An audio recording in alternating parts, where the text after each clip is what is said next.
ಆತ್ಮೀಯರೇ, ಕೃತಿವಿವೃತ್ತಿ ವಾಹಿನಿಗೆ ಸುಸ್ವಾಗತ. ನಾನು ಡಾಕ್ಟರ್ ರಾಮಚಂದ್ರ ಪುರೋಹಿತ್. ಈ ದಿನದ ಅಧ್ಯಾತ್ಮ ವಿವರಂಜನೆಯ ವಿಚಾರ ಸರಣಿಯಲ್ಲಿ ಆಚಾರ ವಿಚಾರ ಎಂಬ ಅಂಕಣದಲ್ಲಿ ಸಂಧ್ಯಾವಂದನೆಯ ಬಗ್ಗೆ ಒಂದೆರಡು ಅಂಶಗಳನ್ನು ನಿಮ್ಮ ಮುಂದೆ ಇಡ್ತಾ ಇದ್ದೇನೆ. ಸಂಧ್ಯಾವಂದನೆ ಮಾಡದವರಿಗೆ ವೇದೋಕ್ತವಾಗಿರತಕ್ಕಂತಹ ಯಾವ ಕರ್ಮದಲ್ಲಿಯೂ ಅರ್ಹತೆ ಇರುವುದಿಲ್ಲ. ಪ್ರಯಾಣ ಅಥವಾ ಇತರ ಕಾರಣಗಳಿಂದ ಸರಿಯಾದ ಸ್ಥಳ ಕಾಲಾವಕಾಶ ಸಿಗದೇ ಇದ್ದಾಗಲೂ, ಶುದ್ಧ ಜಲ ಸಿಗದೇ ಇದ್ದಾಗಲೂ ಹಿಂದಿನವರು ಯಥಾಶಕ್ತಿ ಸಂಧ್ಯಾವಂದನೆ ಮಾಡ್ತಾ ಇದ್ದರು ಅಂತ ಮಹಾಭಾರತ ಹೇಳುತ್ತೆ. ಮಹಾಭಾರತ ಯುದ್ಧದಲ್ಲಿ ಯೋಧರು ಧೂಳನ್ನು ಬೊಗಸೆಯಿಂದ ಎತ್ತಿ ಸೂರ್ಯನಿಗೆ ಅಡುಗೆ ನೀಡಿದ್ದರು. ಅದು ಅಸಾಧ್ಯವೆನಿಸಿದಾಗ ಉಪಸ್ಥಾನವನ್ನಾದರೂ ಮಾಡಿದ್ದರು. ರೋಗಾದಿಗಳಿಂದ ತೀವ್ರ ಬಳಲುತ್ತಿದ್ದಾಗ ಹೊರತು ಇನ್ನೆಂದೂ ಸರ್ವಥಾ ಸಂಧ್ಯಾವಂದನೆ ಬಿಡಕೂಡದು. ಒಂದು ದಿನ ಬಿಟ್ಟರೂ ಕೂಡ ಪ್ರಾಯಶ್ಚಿತ್ತವಾಗಿ ಒಂದು ದಿನ ಉಪವಾಸ, 10,000 ಗಾಯತ್ರಿ ಜಪ ಮಾಡಬೇಕು ಅಂತ ಹೇಳ್ತದೆ. 7 ದಿನ ಬಿಟ್ಟರೆ ಪುನಃ ಉಪನಯನ ಮಾಡಿಕೊಡ್ಬೇಕು ಅಂತ ಶಾಸ್ತ್ರ ಹೇಳುತ್ತೆ. ಈ ಸಂಧ್ಯಾವಂದನೆಯನ್ನು ಸಕಾಲದಲ್ಲಿಯೇ ಮಾಡಬೇಕು. ಸಂಧ್ಯಾವಂದನೆಯ ಮಹತ್ವದ ಬಗ್ಗೆ ಒಂದು ಕಥೆ ಪ್ರಚಲಿತ ಇದೆ. ಧರ್ಮಿಷ್ಠನಾದ ಶ್ರೇಷ್ಠನಾದ ಪ್ರಜಾರಂಜಕನಾದ ರಾಜನೊಬ್ಬನಿದ್ದ. ಆತನೇ ಒಮ್ಮೆ ತೀವ್ರವಾದ ಸಪ್ತಮ ಶನಿ ಕಾಟದಿಂದ ರಾಜ್ಯಭಾರ ಕಷ್ಟವಾದಾಗ ತನ್ನ ರಾಜ್ಯದ ಸದ್ಬ್ರಾಹ್ಮಣರನ್ನು ಕರೆಸಿ ತನ್ನನ್ನು ಈ ಸಂಕಷ್ಟದಿಂದ ಪಾರ ಮಾಡಲು ಸೂಕ್ತ ಪ್ರಾಯಶ್ಚಿತ್ತಗಳನ್ನು ತಿಳಿಸುವಂತೆ ಕೇಳ್ಕೊಳ್ತಾನೆ. ಕೆಲವರು ಅವನಿಗೆ ಹೀಗೆ ಹೇಳ್ತಾರೆ: ರಾಜ, ನಿನ್ನಷ್ಟೇ ಎತ್ತರದ ಒಂದು ಚಿನ್ನದ ಪ್ರತಿಮೆಯನ್ನು ಮಾಡಿಸಿ ಅದರಲ್ಲಿ ಶ್ರೇಷ್ಠ ರತ್ನಗಳನ್ನು ತುಂಬಿಸಿ ಶ್ರೇಷ್ಠ ಕಿರೀಟ ಆಭರಣಗಳಿಂದ ಅಲಂಕರಿಸಿ ಒಂದು ಕೈಯಲ್ಲಿ ಚಿನ್ನದ ಕತ್ತಿ ಇಡಬೇಕೆಂದು ಅದನ್ನು ಯಾಗಮಂಟಪದಲ್ಲಿ ಇಟ್ಟು ಶನಿದೇವರನ್ನು ಆಹ್ವಾನಿಸಿ ಪೂಜೆ ಮಾಡಿ ಅನ್ನದಾನ, ದ್ರವ್ಯದಾನ, ವಸ್ತ್ರದಾನಗಳೊಂದಿಗೆ 1 ವಾರ ವಿವಿಧ ಯಾಗಗಳನ್ನು ವೈಭವದಿಂದ ನಡೆಸಿ ಕೊನೆಗೆ ಆ ಪ್ರತಿಮೆಯನ್ನು ಸತ್ಪಾತ್ರನಿಗೆ ದಾನ ಮಾಡಬೇಕಾ ಅಂತ ಹೇಳಿದರು. ಅದರಂತೆ ಮಾಡಿದ ಆ ರಾಜ ಸಾವಿರಾರು ಬ್ರಾಹ್ಮಣ ಶ್ರೇಷ್ಠರು ಕ್ರಮಪ್ರಕಾರವಾಗಿ ಜಪಾನುಷ್ಠಾನವನ್ನು ಆಚರಿಸಿ ಆ ಪ್ರತಿಮೆಯಲ್ಲಿ ಶನಿದೇವರನ್ನು ಆಹ್ವಾನಿಸಿದರು. ಕೂಡಲೇ ಆ ಪ್ರತಿಮೆಯಲ್ಲಿ ಶನಿದೇವರ ಒಂದು ವಿಶೇಷವಾಗಿರತಕ್ಕಂಥ ಸನ್ನಿಧಾನ ಉಂಟಾಯಿತು. ಮಾತ್ರವಲ್ಲ, ಪ್ರತಿಮೆಯಲ್ಲಿ ಅಲ್ಪ ಸ್ವಲ್ಪ ಚೇಷ್ಟೆಗಳು ಕೂಡ ಕಾಣಲಿಕ್ಕೆ ಆರಂಭಿಸುವಂತೆ. ಎಲ್ಲ ಈ ವಿಧಿವಿಧಾನಗಳು ಮುಗಿದು ಆ ಪ್ರತಿಮೆಯನ್ನು ದಾನ ಮಾಡಲು ಸಂಕಲ್ಪಿಸಿದಂತಹ ರಾಜ ಸತ್ಪಾತ್ರರನ್ನು ಪ್ರಾರ್ಥನೆ ಮಾಡ್ತಾನೆ. ಆದರೆ ಮೊದಲು ಯಾರೂ ಅದನ್ನು ಸ್ವೀಕಾರ ಮಾಡಲಿಕ್ಕೆ ಮುಂದೆ ಬರಲಿಲ್ಲ.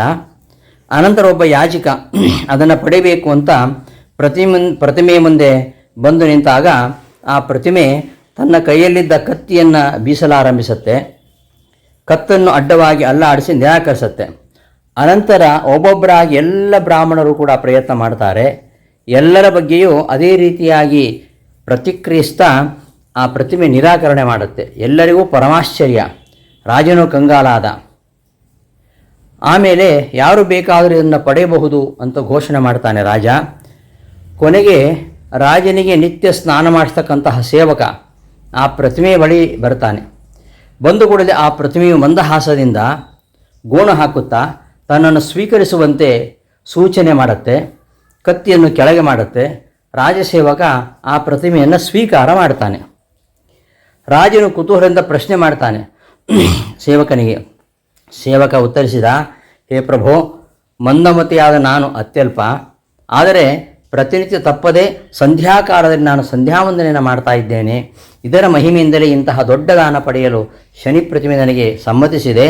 ಆದ್ದರಿಂದ ಪ್ರತಿಯೊಬ್ಬರು ಸಂಧ್ಯಾವಂದನೆ ಮಾಡದೆ ಏನೇ ಸತ್ಕಾರ್ಯವನ್ನು ಆಚರಿಸಿದ ಪ್ರಯೋಜನ ಇಲ್ಲ. ಏನೇ ಮಾಡಲಿ ಬಿಡಲಿ ಸಂಧ್ಯಾವಂದನೆಯನ್ನು ಮಾಡಲೇಬೇಕು ಎಂಬುದು ಈ ಕಥೆಯ ಹಿಂದಿರತಕ್ಕಂತಹ ಮರ್ಮ. ಸಂಧ್ಯಾವಂದನೆಯನ್ನು ಸರಿಯಾದ ಕಾಲದಲ್ಲಿಯೇ ಸಕಾಲದಲ್ಲಿಯೇ ಸಂಧ್ಯಾವಂದನೆ ಮಾಡಬೇಕೆಂಬುದರಲ್ಲಿ ತಾತ್ಪರ್ಯ. ಆದ್ದರಿಂದ ಪ್ರತಿಯೊಬ್ಬರು ಸಕಾಲದಲ್ಲಿ ಸಂಧ್ಯಾವಂದನೆಯನ್ನು ಮಾಡಬೇಕು. ಪ್ರತಿನಿತ್ಯ ಸಂಧ್ಯಾವಂದನೆ ನಡೆಸುವವರು ಭಾವೋದ್ವೇಗಕ್ಕೆ ಒಳಗಾಗಿ ಕೆಲವು ವಿಶಿಷ್ಟ ಸಂದರ್ಭಗಳಲ್ಲಿ ಸಂಧ್ಯಾವಂದನೆಯನ್ನು ಬಿಟ್ಟು ಬಿಡುವುದುಂಟು ಅಥವಾ ಚುಟುಕುಗೊಳಿಸುವುದು ಉಂಟು. ಇದು ಕೂಡ ಸರಿಯಲ್ಲ. ಇದನ್ನು ಮಹಾಭಾರತ ಉಲ್ಲೇಖ ಮಾಡುತ್ತೆ. ಕೌರವರ ಪಾಂಡವರ ಸಂಧಾನಕ್ಕಾಗಿ ಶ್ರೀಕೃಷ್ಣ ಹಸ್ತಿನಾಪುರಕ್ಕೆ ಹೋದ ಒಂದು ವಿಶಿಷ್ಟ ಸಂದರ್ಭ. ಶ್ರೀಕೃಷ್ಣ ಇದನ್ನು ತೋರಿಸಿಕೊಟ್ಟಿದ್ದಾನೆ. ಇದನ್ನು ಮಹಾಭಾರತ ಉಲ್ಲೇಖ ಮಾಡುತ್ತೆ. ಹಿಂದಿನ ದಿನ ವಿದುರನ ಮನೆಯಲ್ಲಿ ತಂಗಿದ್ದ ಶ್ರೀಕೃಷ್ಣ ಭಕ್ತ ವಿದುರನ ಜೊತೆಗೆ ಮಾತನಾಡುತ್ತಾ ಕಾಲ ಕಳೆದಿದ್ದ. ಆದ್ದರಿಂದ ರಾತ್ರಿ ನಿದ್ದೆ ಇಲ್ಲ. ಅಲ್ಲದೆ ಅಂದು ಹಸ್ತಿನಾಪುರದ ರಾಜಸಭೆಗೆ ಹೋಗಿ ರಾಜರೆದುರು ಸಂಧಾನದ ಸಮರ್ಥನೆ ನಡೆಸಬೇಕಾದ ಉದ್ವಿಗ್ನತೆ. ಸತ್ಯ ಸಂಕಲ್ಪನಾದ ಶ್ರೀಕೃಷ್ಣ ವಾಸ್ತವ ದೃಷ್ಟಿಯಿಂದ ಏನೂ ಉದ್ವೇಗಕ್ಕೆ ಅವಕಾಶವೇ ಇಲ್ಲದಿದ್ದರೂ ಕೂಡ ನಟನೆ ವಿಡಂಬನೆಯ ದೃಷ್ಟಿಯಲ್ಲಿ ತುಂಬ ಭಾವೋದ್ವೇಗದ ಕಾರ್ಯತತ್ಪರ ಸಂದರ್ಭ ಅದು.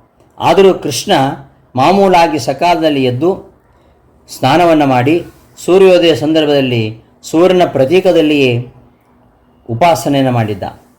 ಸಂಧ್ಯಾವಂದನೆ, ಜಪ ಇವನ್ನೆಲ್ಲ ಯಥಾವತ್ತಾಗಿ ಪೂರೈಸಿದ್ದ. ಆ ಮೂಲಕ ಲೌಕಿಕ ದೃಷ್ಟಿಯಿಂದ ಎಂತಹ ಉದ್ವೇಗದ ಸಂದರ್ಭದಲ್ಲಿಯೂ ಕೂಡ ಉಳಿದ ಕಾರ್ಯತತ್ಪರತೆಯ ಪ್ರಸಂಗದಲ್ಲಿಯೂ ಸಂಧ್ಯಾವಂದನೆಯನ್ನು ಮಾಡದೇ ಇರಬಾರದು ಎಂದು ಸಾಧಕನಿಗೆ ಶ್ರೀಕೃಷ್ಣ ತೋರಿಸಿಕೊಟ್ಟಿದ್ದಾನೆ. ಸಂಧ್ಯಾವಂದನೆ ನಡೆಸಿದ್ದನ್ನು ಉಲ್ಲೇಖಿಸಿರತಕ್ಕಂತಹ ವೇದವ್ಯಾಸರ ಉದ್ದೇಶವೂ ಅದುವೇ. ಆದ್ದರಿಂದ ಉಳಿದ ಸಾಧಕರು ಈ ಸ್ಫೂರ್ತಿಯನ್ನು ಪಡೆಯುವಂತಾಗಬೇಕು. ಇಂತಹ ಸಂಧ್ಯಾವಂದನೆಯನ್ನು ಪ್ರತಿಯೊಬ್ಬರು ತಪ್ಪದೇ ಮಾಡಬೇಕು. ಧನ್ಯವಾದಗಳು.